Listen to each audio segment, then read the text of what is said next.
Assalamualaikum warahmatullahi wabarakatuh.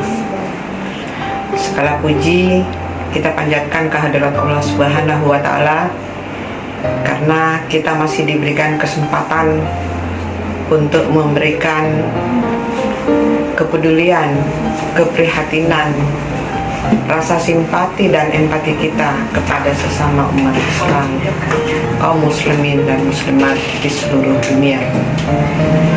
Hal ini tentu bisa terjadi karena adanya peristiwa yang sangat tidak manusiawi yang terjadi di Gaza, di mana Palestina benar-benar mendapatkan perlakuan yang sangat tidak manusiawi dari Israel.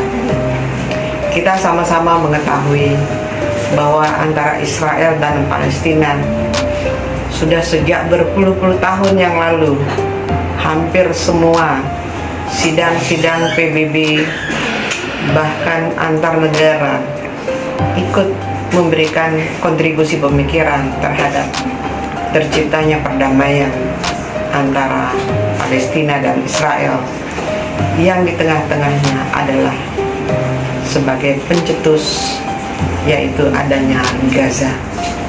Saat ini, tahun ini telah membuka mata dan menggugah seluruh perasaan umat manusia, terutama yang muslim, melihat perlakuan Israel yang sangat benar-benar zalim, brutal, dan tidak manusiawi. Oleh karena itu, jalan yang terbaik yang harus dilakukan adalah pernyataan sikap dari seluruh umat manusia di belahan bumi ini untuk menyuarakan indahnya sebuah perdamaian. Yang lebih ironis lagi bahwa negara-negara muslim yang ada di Jazirah Saudi Arabia itu nyaris tanda petik tidak terlalu bergeming melihat saudaranya yang nyaris sebagai neighbor atau sebagai tetangga. Bahkan yang kita lihat sampai sekarang ini yang ke depan menyuarakan pro dan mengusahakan agar supaya penderitaan dan kebrutalan Israel itu adalah baru negara Turki dan Qatar. Itulah sebabnya Indonesia sebagai negara terbesar yang memiliki umat Islam sebagai pilihan pemeluk agama penduduknya tidak diam. Dilakukanlah sebuah kegiatan akbar, berkumpulnya secara spontan keterpanggilan jiwa kemanusiaan dan membela Islam sesama muslim di Monas.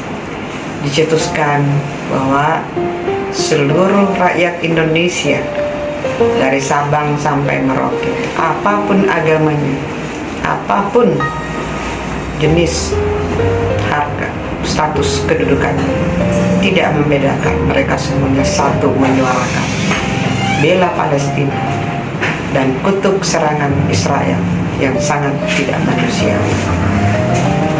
Satu hal yang kemudian menjadi dasar pemikiran adalah bahwa preambel kemerdekaan Indonesia adalah perdamaian harus dilaksanakan dan diwujudkan di seluruh permukaan bumi ini.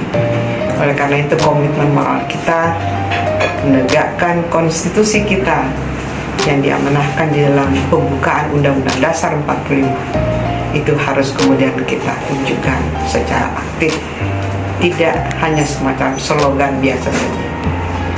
Inilah salah satu bentuk partisipasi keterpanggilan umat Islam di Indonesia membela saudara-saudaranya, para ikhwanul muslimin yang berada di sana. Sangat tragedis, dan menurut informasi data yang saya peroleh dan ketahui bahwa dari 9.500 korban itu ternyata terbanyak adalah kaum perempuan dan anak-anak. Bisa dibayangkan rambu-rambu atau protokol kemanusiaan yang telah dicetuskan oleh dunia tentang tidak boleh menyerang masyarakat sipil, terutama perempuan dan anak semuanya nyaris terlantarkan. Ada apa sebetulnya Israel melakukan kegiatan yang brutal seperti ini? Apakah ada skenario dunia yang kemudian ingin ditunjukkan bahwa kemudian ada sisi lain dari peradaban dunia saat ini?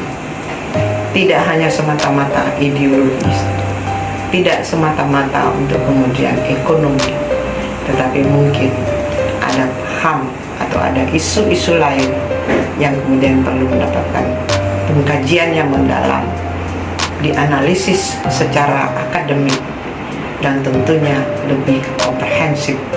Dalam perspektif beragama kita melihat ada apa fenomena yang terjadi saat ini di Jalur Gaza. Tiada kata lain bagi rakyat Indonesia adalah menunjukkan kepada dunia kami bersama-sama dengan seluruh rakyat, seluruh shareholder dan stakeholder. Pemerintah Indonesia telah menunjukkan kepeduliannya dengan mengirim bantuan kemanusiaan. Tidak hanya pemerintah, tetapi juga partisipasi dari seluruh masyarakat swasta Indonesia.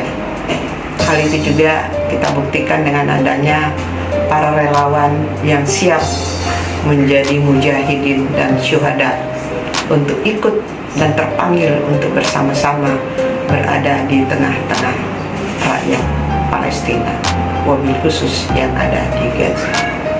Tidak ada kata lain adalah hentikan ini semua, hadirkan perdamaian, dan dunia tidak boleh diam. Peran dan fungsi PBB saatnya untuk menunjukkan eksistensi dan keberadaan persyarikatan bangsa-bangsa untuk menciptakan kedamaian bagi seluruh umat manusia di bumi. Terima kasih. Maju Palestina, merdeka Palestina. Israel, hentikan perbuatan yang tidak manusiawi, tidak beradab, dan sama sekali tidak memberikan masa depan dunia yang penuh dengan kedamaian, ketentraman, dan persaudaraan. Terima kasih. Billahi taufiq wal hidayah. Wassalamualaikum warahmatullahi wabarakatuh.